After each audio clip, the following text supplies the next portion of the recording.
Thank you very much, and it's an honor to introduce Andrew Graham-Dixon and his amazing book on Vermeer.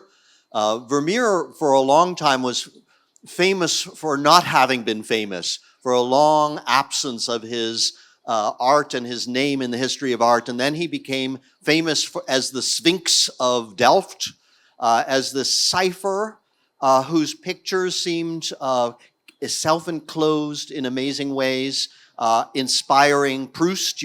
There's a way of reading Proust as all a meditation or all being modeled on the enigma, the cipher-like character of Jan Vermeer.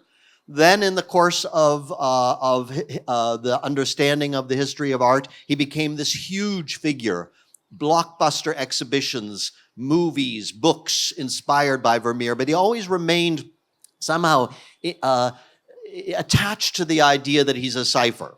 Along comes Andrew Graham-Dixon, armed with what I would call ego documents, traces of the artist's family, of the artist, especially the artist's patrons.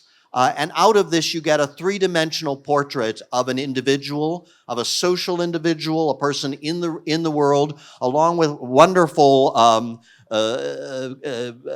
things about him, like the biggest bread bill in the history of Delft that he leaves behind, as well as the most expensive funeral in Delft. So you get this amazing character. And then, of course, you have the ego documents that are the objects that we revere, Jan Vermeer's paintings, which the book also explicates in unique ways. So I'm looking forward to hearing this from the author of this remarkable new field-changing book. Thank you so much. That was a lovely introduction. It's lovely to be here. It's a great pleasure to be here. I wonder if I can get my first slide to show. Is that working? There's another one. I don't know. Can I see them? Oh, yes, I can see them. Yes, so you have this extraordinary figure, and I should say that my book has taken me an incredibly long time to write. I signed the contract to write it in 2003, to my shame, and I only felt that I could write a book by about 2016, and it took me 8 years to actually to research and write it. So it's been very, very long gestated. I would ask you all to bear in mind what Leonardo da Vinci said in one of his notebooks, that impatience is the mother of abbreviation, and abbreviation is the father of ignorance. But I will nonetheless strive to abbreviate in a I hope, a slightly cogent way, what I managed to find out. So when you look at these pictures, we look at these wonderful, for so many years, centuries even, enigmatic pictures, which draw so many visitors to see them, when they're shown in exhibitions. What many people now don't know is that it's actually a miracle that these paintings exist. They were set adrift on the tides of time at an auction in Amsterdam in 1696, when nearly every one of Vermeer's major pictures was sold, went under the hammer. And because he was well enough known that people would pay reasonable prices for those pictures, the View of Delft was by far the most expensive, and it cost roughly the amount of money that you would pay for a mid-range Kia. That was the most expensive of all the pictures. So he was nothing like as desirable as, say, Frans van Mieris or other fine painters of the time. But, they sold for a bit of money. But almost as soon as the auction was over, Vermeer was not famous. He was not a household name. Almost no one knew who he was. So he disappeared from history. He doesn't appear in Arnold Houbraken's Lives of the Dutch artists. Houbraken is the Dutch Vasari. And when his paintings did reappear, these wonderful pictures, they were never sold as by Vermeer. They were sold as Rembrandt. They were sold as Frans van Mieris. They were sold as Gerard Douw. They were never sold as Vermeer. Because, you can only sell a Prada handbag or a Gucci handbag. You can't sell a handbag made by someone you've never heard of. So that's what happened. But what's incredible about his story, I think it's the greatest miracle of all, is that they all survived. More or less, as far as we know, more or less every painting he ever painted survived through all the travails of history, intact, despite not being by someone famous, despite not having a brand. They all survived. And in the 19th century, this man, Théophile Gautier, who was a disaffected child of the second set of, or third set of French revolutions, 1848, he was sent into exile, went into Belgium, went to the Low Countries, and he discovered Vermeer. He put it together that all these pictures were by the same person. So it's to him that we owe, really, the discovery of Vermeer. But then the record, I think, from my point of view, as the point of view of someone trying to know about Vermeer, as opposed to someone wondering about him with using those words enigma, which I find so, enigma and mystery, which to me are the most boring words in the world. Someone trying to find out about him, everything went quiet until a wonderful man who I was honoured to know, John Michael Montias, made a whole series of archival discoveries in his retirement. He was a historian of the Russian secret economies, but his hobby was Dutch art. So he set out to write a book about the black market in Delft painting in his retirement, and accidentally stumbled on the life of Vermeer and wrote a great book called Vermeer and His Milieu. But there was one document in particular which was really the starting point for my book, and it's a document concerning the possessions of a woman who once lived in the house. This is a photograph taken on my iPhone in Delft this last summer, when the summer fair was at its height. So they have dodgems and burger stalls. But I want you to look at the light-coloured building in the centre of the photograph, which is actually a house in Delft called the Golden ABC. And Montias found the death inventory of a young woman called Magdalena. You may know her. She is the girl with the pearl earring. Anyway, the girl with the pearl earring has died. It's 1583, and Montias takes us inside the house by giving us the document, and I'll read to you the list that was made by the inventarist, whose job it was to list her possessions. He listed musical instruments, clothing, jewellery, some gold rings, but then he listed this. In the front room of this little house, in the front room, 8 paintings by Vermeer.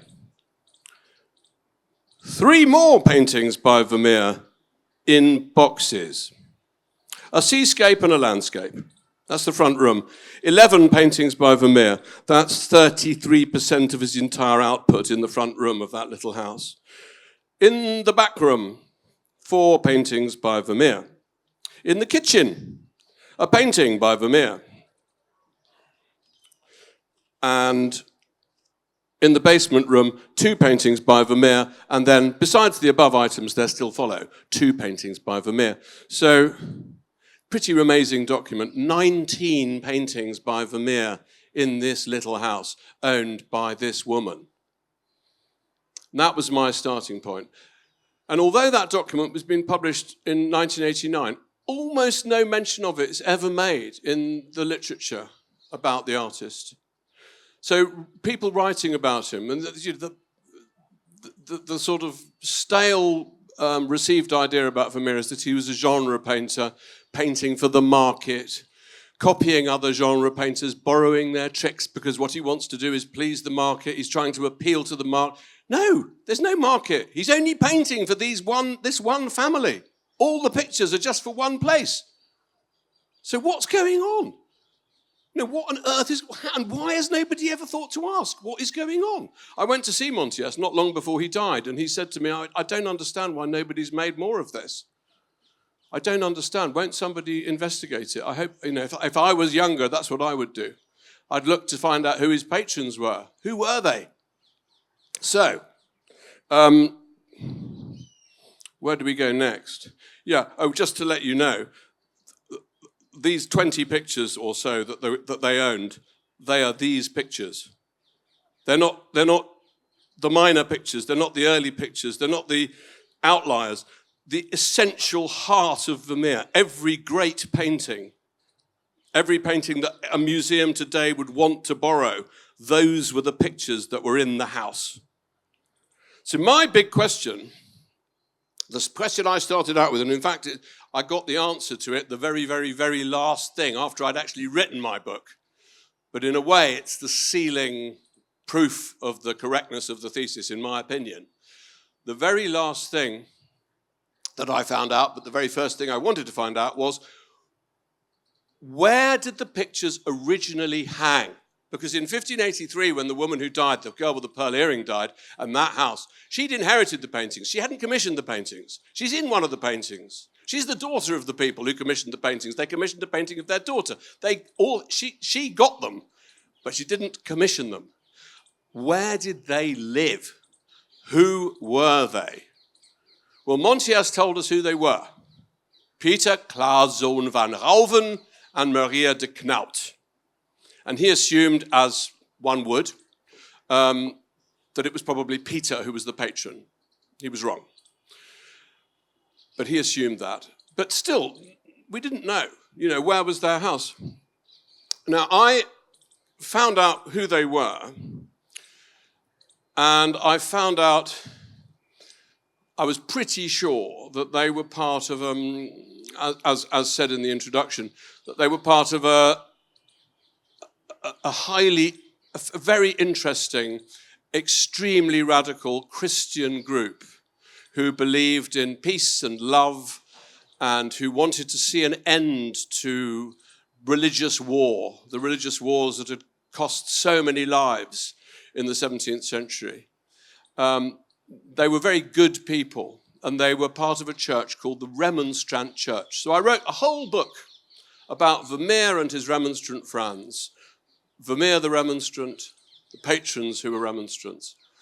And right at the end, when I'd finished the book, I got a phone call from a friend of mine who's one of the, I think there are only 2,000 Remonstrants left in the world, and he's a Remonstrant, his church is in Rotterdam, and he very kindly said to me that he would look for the house. He would try to find where Peter Claes van Rauven, where they'd lived, where the paintings all hung. And after about a year, he rang me up and said he was very sorry, but he probably wouldn't do it in time for me to finish my book because, typical Remonstrant, he had an entire family of Syrian refugees had just moved into his house, and he had to try and get them jobs and help them find their feet. This is what the Remonstrants did in Vermeer's time. Vermeer's female patron, Maria, left all her money, or left a third of her money to the orphans of war, and another third to the charity chamber. So this is what they're like. So there's a great poetry to me about the fact that it was actually a Remonstrant who gave me my piece of information. But so here, he rang me up and he said, "I found the house." And I said, "But I've written my book." And he said, "Well, you'll have to add something." And I said, "What do you mean?" He said, "Because I'll tell you the address. See, the address is 100 Oude Delft. 102 Oude Delft. And that's the house there. It's on the left of that archway. And what's my next slide? Behind it, if I go back, that's the house on the left. If you go through that brown door, these are all now student digs. So you knock on the door and a very drunk or hungover student, if you're lucky, will let you in. And you go down this corridor, alley, and you come to the back. Guess what this is? The Remonstrant Church in Delft. They lived next to it, in front of it. Their house is, as it were, the porter's lodge to it. And I found that out after I'd spent 10 years writing a book about Vermeer being a Remonstrant. Man, wow! Isn't that amazing? Isn't that amazing? And then I was there, on my third or fourth visit. I'd been let in again by a drunk or hungover student. I suddenly realised, oh man, I'm standing in a painting. I'm standing in Vermeer's little street. There it is, the hidden church in the background. The house is on the left. It's slightly changed, but yeehaw! Isn't that incredible? So, that's kind of that's a very truncated version of the journey. That's what the church. It's very much like that inside now. It's remodeled in the 19th century, so we can't say it's the same building. That's what it would have looked like inside. This is the man who founded the Remonstrant Church. Well, he didn't really, because he died before it was founded. But it's a man called Jacobus Arminius. There are at least 2 people in my book who I think are absolutely every bit, 3 actually, every bit as important as Vermeer himself. And they would be, this man is the first of them, Jacobus Arminius, who's the great apostle. For me, he is 17th century Holland's equivalent of Gandhi. He's this amazing man. When he's 8 or 9 years old, a local priest in Oudewater, which is where he's from, recognizes his great intelligence, takes him up, starts to educate him, brings him up in this very liberal, tolerationist form of Dutch Christianity. And Arminius then goes to university under the care of his tutor. And the first week that he's in university, he's 15 years old. He's in Marburg in Germany. Terrible news comes from the front line of the Dutch revolt, the war between the Spanish Netherlands and the Dutch, this war for liberation and freedom and peace. And the news is that his hometown of Oudewater has been sacked and everybody has been killed. So he's lost his mother, his father, his uncles, his aunts, his cousins. He had 17 brothers and sisters. They're all dead. Everybody is dead. He walks 270 miles, aged 15, to go and bury what's left of his family. He then walks back and he completes his studies. And he's taken up. The Calvinist church think he's wonderful, very intelligent. He's sent off to Geneva. He's sent in to be indoctrinated, but he refuses to be indoctrinated. And he turns against the Orthodox Calvinists who have raised him up. And he says, enough. And this is a man whose entire family has been killed by the Catholic forces of Spain. And he says, we must love our enemies. We must do what Jesus said. Catholics must lay down their arms and embrace Protestants. Protestants must embrace Catholics. Calvinists must embrace people like me who differ from Calvinist orthodoxy. We must have peace. And if we can achieve this, if we can stop war happening in the name of religion, we can achieve the paradise that is written about in our book. In fact, in all of our books. And he's an incredible man, a great, great man. And he founds this movement. After his death, his supporters grow and grow and grow, and they cause, in effect, a civil war in Holland, which breaks out before Vermeer was even born. And I've discovered that Vermeer's parents, Vermeer's mother, was incredibly close to a family whose daughter married Arminius' daughter, a son.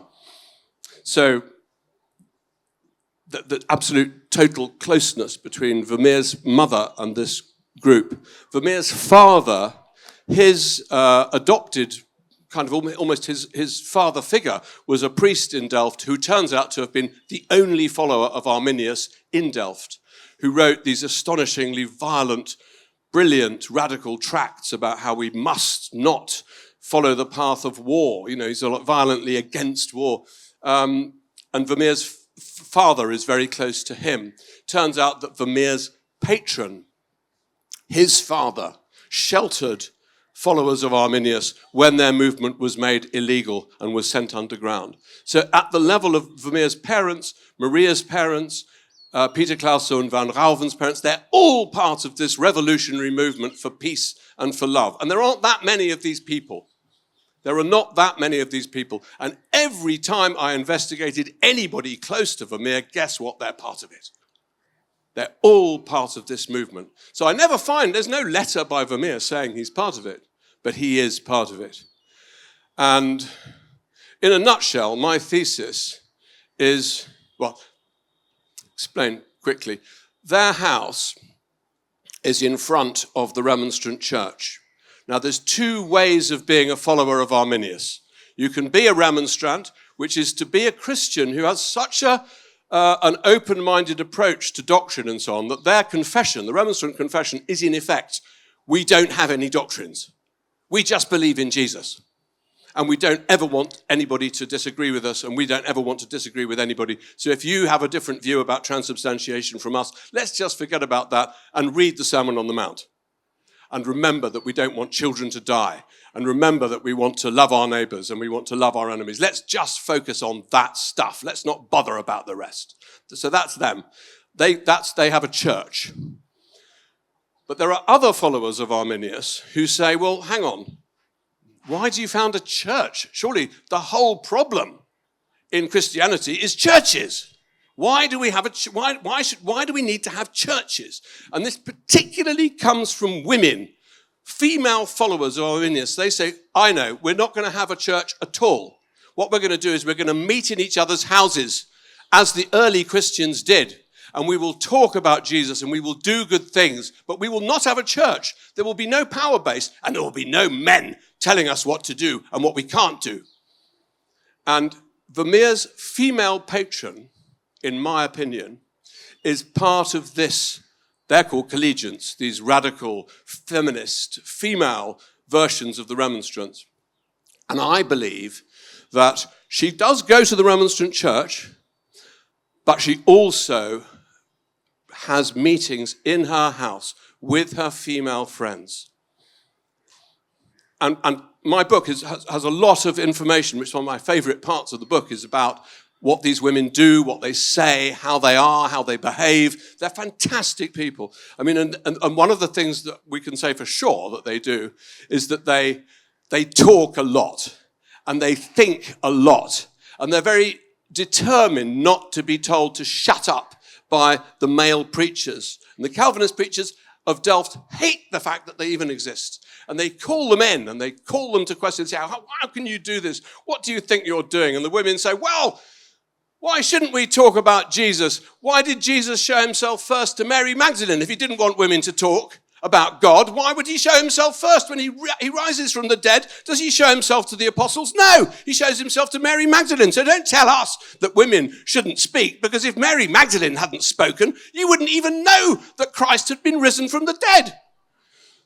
And it's, but you get these, that's more or less direct quote from what these women say. So to put it in a nutshell, my thesis is that all of Vermeer's paintings are painted for Maria, and they are painted in order to express the values of what these women believed. So I will cut to the chase. So, for example, a picture like this, I'll give you an example, a quick example of how my view differs from the rest. When I was at the Rijksmuseum, big exhibition, 2023, this picture's on the wall, and I see a woman crying in front of the painting. And I said, when she'd finished crying, she looked at me and I said, are you okay? And she said, yes, I'm crying because, and I said, I thought she was crying because she was so moved by the painting. She said, I'm crying because I'm looking at this beautiful painting of a woman. And she's so beautiful and so innocent and so perfect. And this man has fallen in love with her. This soldier has fallen in love with her. And then I look at the text on the wall. And the text tells me that this picture was painted to amuse a patrician Dutchman by depicting a prostitute, and that the man's about to give her money, and that they're about to go into another room. And I can't believe it. And I said, well, you're right. This is not a genre painting. You see, this is what's happened is that people have tried to put these pictures, which are totally unique. There's nothing like them in the world. There are no other paintings done for women's meetings in a remonstrant context. There's no context for them. If you try and make them like other Dutch paintings, you're forced to horribly distort them. So this picture then becomes a kind of bordello scene in which a woman is enticing a man to give her money for sex while they have a drink. No! No, no, no, no, no. This is a painting about the fact that the wars are finally over. 15 million people are dead in Central Europe. 3/4 of the entire population of Germany and Czechoslovakia has died in the 30 Years' War. There are 5 million people left alive. All the women have been abused, and all of the men only have one arm or one leg. It is the worst war in the history of known civilization, 8 times worse than the Second World War, purely measured in terms of casualties. 8, even including the Holocaust. It's that bad. Finally, the war is over. And these people are celebrating the fact that peace is here. They believe that perhaps peace is here forever in Europe. Perhaps this is the beginning of the 1,000 years of peace predicted by millenarian legend, that the Spirit of Christ is about to descend upon us and we will see no more war. And the radiance of this picture, the blessed light of God that shines on the face of that innocent, beautiful woman. To see this as a brothel scene. But you might, if you're trying, if you know nothing about these people, if you don't know that that's what I can't sort of, the benefit of hindsight. I can't really blame the art historians who've created this convention, but it is a convention and it's deeply wrong. Another example, Drunken Sleeping Maid. This picture, which is in America in the Met, sorry, I got put off by the sirens. Wonderful picture. It's a drunken maid, again, painted for the amusement of a patrician Dutchman. Ha, ha, ha, look at the stupid maid. She's dressed up in her mistress's clothing, she's got drunk and she's passed out. Ha, ha, ha, ha, ha. Ha, ha. No, not funny. That's not what it is. This is a portrait of, in my opinion, Maria de Knaut, Vermeer's patron, who deeply reveres Mary Magdalene, and according to the many texts that survive, my book is full of original texts. One of the things that you would do as a collegiate woman, you would meditate on the life of Mary Magdalene. You would particularly meditate on the moment when she sees the risen Christ. And this picture, in my opinion, depicts almost like a kind of a Christian version of what in India would be astral travel, in the sense that in her imagination, her meditation imagination, she has actually been visited by Jesus Christ. If you look at the chair that's been pulled back from the table, someone has been with her.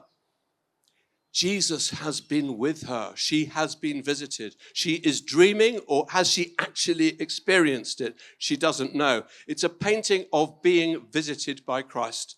And if you look at the room at the back, in my opinion, is there to evoke the tomb, the rolling away of the stone. And if you look, is it an accident of the light, or is it a coincidence that the sign of the cross is made by the shapes of the furniture in that back room? The music paintings. See, again, a jolly concert, a merry concert, ha ha ha, in the tradition of the Dutch, ha ha ha, merry concert. No, no, no, no, no. The people in these 2 famous paintings of making music, that's what they did, these women. They talked for 5 or 6 hours. They read the Bible. They discussed what they would do, what charitable actions they would perform the next day. They were all about charity, going out and doing charity. But they would speak a lot, and they would often disagree with each other. They say, no, no, no, he didn't mean that. No, no, he meant this. Or, they would discuss what the precise meanings of Christ's instructions were in the Bible. At the end of their meeting, they performed these wonderful, you can still buy them, you can listen to them. There are performances of them. The only religious people the only Christians in Holland who had good music, because Calvinists hated music. They thought it was a form of idolatry. And they didn't like sex because it might lead to music. They didn't have any music, but the collegians did. And they had these beautiful compositions for many voices, harmonies, and they would sing the Psalms, which were Arminius' favorite pieces of biblical literature, especially the Psalm where you all go together to the New Jerusalem. And at these collegiate meetings, which were run by the women, I should have said, Muslims went to these meetings. Jews went to these meetings. You didn't have to be a Christian. All you had to do, you could be an atheist. You didn't have to believe that Christ was God. You didn't have to believe in God. You only had to believe that when Christ said, love thy enemy, when Christ said, suffer the little children, when Christ said all those beautiful things about how we can get on together, he was giving us salvation. That's all you had to believe. You only had to agree that Christ's teachings showed humanity the way to salvation. So these meetings, it's the equivalent of if you had a meeting today in Gaza and you had Jewish people and Palestinian people sitting down together. Just the fact of them being together would send a tremendously powerful message. And that's what was happening in these meetings. You would have Catholics would attend these meetings, Jesuits would, not Jesuits, because the Jesuits were doctrinally opposed to them and just didn't see eye to eye. But you would have Catholics, you would have Muslims, you would have Jewish people. It was a very, very tolerant society. And the message of toleration was communicated in these meetings. Another of the things that emerges from my analysis of these pictures is that most of the pictures were painted in pairs. They were painted in pairs. And see this picture, the Milkmaid. Again, to give you the standard view is that she is an object of sexual desire for Peter Clauszoon van Rauwen, who had fantasies about having sex with the home help. No. I promise you, I mean, you can read, there's a very well-known book about Vermeer written by a member of the Rembrandt Research Project in which exactly that is said. And he even says that the jug is a symbol of her genital, it's just crazy. Anyway, woman with a balance. They're usually dated 5 years apart. At the Rijksmuseum show in 2023, they were displayed 150 meters away from each other, and yet they are a pair. And if you don't believe me, two women, same scale, same room, same lighting. If you don't believe me, look at the nail. Can you see the nail in the same place on the wall in both paintings? The nail is there to show us that these women bear in their heart and in their soul and always before them the image of Christ crucified. The woman on the left represents the spiritual contemplative life, the vita contemplativa. She is contemplating her conscience. She is weighing nothing. There is nothing in the scales. It used to be called woman weighing gold. There's no gold. There's nothing in the scales. She has nothing to worry about. All of the founding figures, including Arminius, of the Remonstrant movement, the Arminian movement, conscience is key. Keep a clean conscience and do good deeds. The woman on the right, the milkmaid, the vita activa. What is she doing? She is making bread pudding. The bread, by the way, was provided by Hendrik van Bouten, who's one of my favorite characters in the book, who allowed Vermeer the largest unpaid bread bill in the history of the Dutch Republic. Vermeer owed Hendrik van Bouten roughly £200,000 in modern money for bread by the time he died. I am sure Hendrik van Bouten owned that wonderful woman with a water pitcher in America, pure water for bread. Hendrik van Bouten was, I am sure, I have no firm evidence, but I am sure he was one of them, a remonstrant. Anyway, he provided the bread. But what's she doing? She is mixing bread with milk. Bread pudding, as it was called. This was classically the food, the nourishing, soft food that you give to the old, the infirm, and to children who have been orphaned, who are living on charity, because they have not strong teeth. So she is enacting the charitable act that enables her sister, as it were, to have a clean conscience. Between them, they represent the two halves of a collegiate woman's best self. This is how she thinks, and this is how she does. And they're there. I told you earlier that the pictures were in boxes.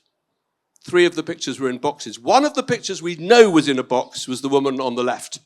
As you look, the woman with the balance. That was in a box. I think the box was like an altarpiece box, like a portable, like a door, in other words. You would open, so the painting could be closed and opened.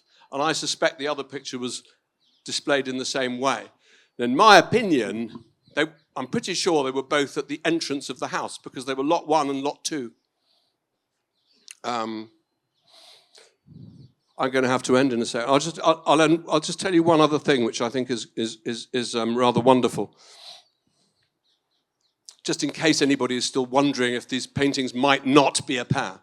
The nail, they are a pair. They were lotted 1 and 2 by the auctioneer, and they were bought by the same guy. They were bought by the same guy. And I found his name. He's the only person, he's the first man in history who holds up his hand, right? And he bids for a Vermeer on the open market. And he buys both of these pictures because he knows what they are. He knows what they are. He knows they're a pair.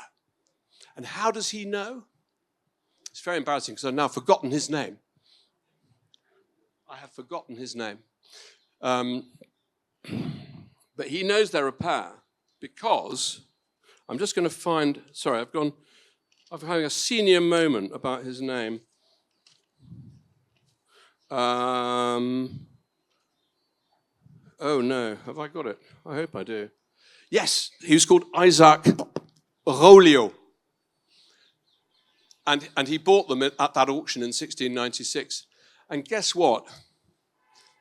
Everyone in Isaac Rolio's family, everyone was a collegiate. He was a collegiate. And let me tell you, 1 in 1,000 Dutch people is a collegiate. So what are the chances of it being just a coincidence that the guy who knows enough to buy these paintings as a pair happens to be a member of the same movement that gave birth to these pictures in the first place? I will end on that note, I think. Otherwise, I've run over, haven't I? How am I doing?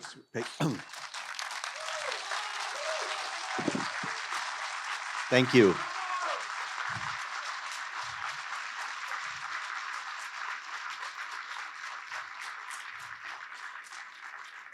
The book deserves to run over, and one thing I was struck by today, and also by reading the book, is a contrasts that were created by your reading of Vermeer.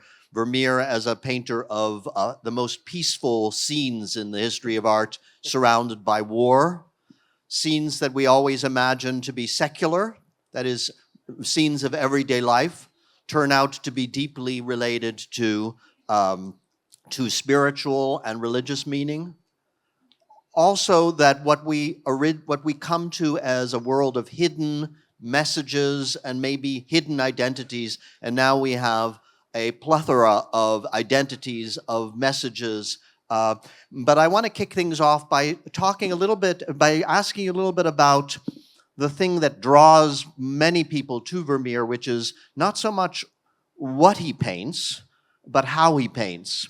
And I wonder, you brought out, for me very intriguingly, the central characteristic of this religious movement to which he and his patrons belong, a movement that's about the hidden church. And I wonder if there's a line that can be drawn between the thing that we admire about Vermeer, which is literally how he lays paint on canvas. If we think about the art of painting, a work which you also address, which is in Vienna, which doesn't belong to the group that's owned by these patrons, but rather was kept in Vermeer's own house, sold under duress, and comes to us as what was a manifesto of painting. And you see the self-portrait perhaps from behind, and he's laying on two beautiful dabs of blue, as if to say, this is what the art of painting is. So could you tell us a little bit of how you think about what painting is for Vermeer in relationship to the contexts that you have drawn? Yes, I can talk about that. I mean, in my book, I don't talk a great deal about technique because I feel that I am sick of it. I am sick of Vermeer studies talking endlessly about this blinking camera obscura. It's boring, really boring how he did it, actually. The fact that he did it. If you need to do something with the depth of need that he felt, you will find a way. Artists always find a way. He happens to have astonishing skill, amazing skill. He happens to be familiar, I believe, with Leonardo da Vinci's ideas about light and shade. Mm-hmm. They'd been published in Northern Europe for the first time in Paris, in fact, in 1650. They were known in Rembrandt's studio. Vermeer knew Karel Fabricius, who was taught in Rembrandt's studio. So we can see a line of transmission that Vermeer would have understood how to exercise this purely tonal form of painting, which is miraculous and wonderful and astonishing and incredible and deeply, deeply beautiful. But it's not realism. It is not realism. It is prayer. He doesn't paint, he prays. Every brushstroke is a prayer.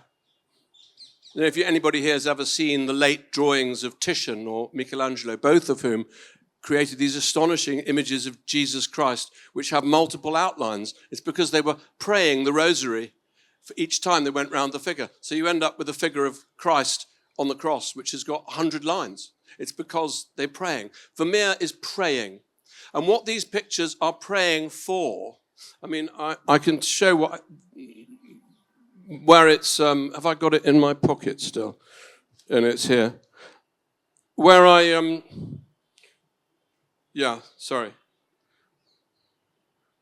this picture, this is the picture that obsessed Proust, absolutely obsessed Proust. And you might say that, I mean, in my opinion, it obsessed Proust because he understood the urgency of it. He understood, he felt that it was a prayer. It was much more than a picture of a town. You go and stand in front of it. This is the thing about this book I've written. I think it's just telling people what they've known all along. Everybody's always known that this picture was a prayer. And what does it pray for? It prays for world peace. It's a story about the weather. A cloud has passed, and the cloud is not a meteorological cloud. It is the dark storm cloud of the 17th century. It's a cloud that carries within it the deaths of 30, 40, 50 million people. And that cloud has passed. It has shed its load of rain on those red roofs. Vermeer has used this wonderful version of medieval technique to paint those roofs. He's put in ground-up roof tiles in with his red paint. So when you look up close, you can't see it in a slide, but when you look up close, the roofs actually glitter. And then you understand, they glitter because they're wet and the sun is out. If you were to look behind you, what would you see? A rainbow. God's promise. What Vermeer is saying is, this is heaven on earth, this ordinary town, on an ordinary day, with women going shopping and people waiting for the boat. This is heaven on earth. Anywhere where there's war, look at this picture. It's not so hard to achieve. It's just ordinary peace. This is the blessing. And you paint it as beautifully as you can. You paint it as hypnotizingly beautifully as you can because you want people to believe in this dream, because it's a dream. It's the New Jerusalem.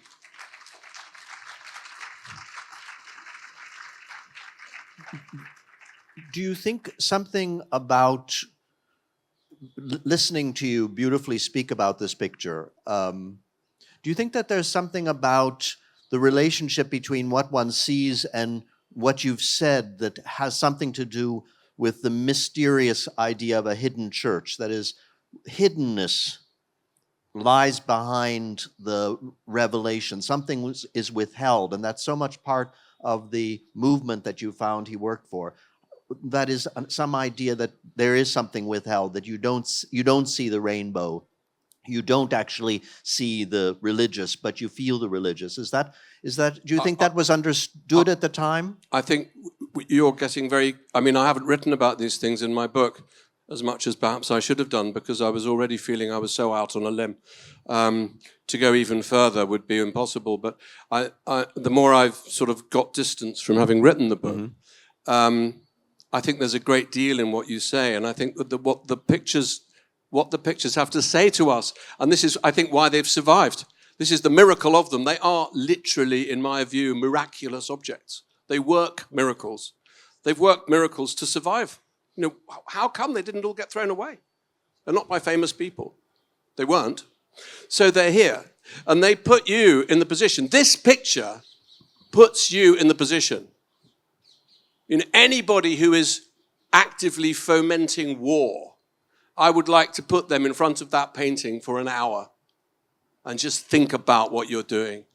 Just think about it. You could have this, and you're making that. Why? But I think what Joseph was saying is absolutely right, that the pictures they put you on the spot. And the girl with the pearl earring, which I haven't talked about, the girl with the pearl earring, just to cut it to a very fine, short thing, is the girl with the pearl earring is a picture of Magdalena, their daughter, in the persona of Mary Magdalene. And she's shown at the moment when she realizes that Jesus has called her.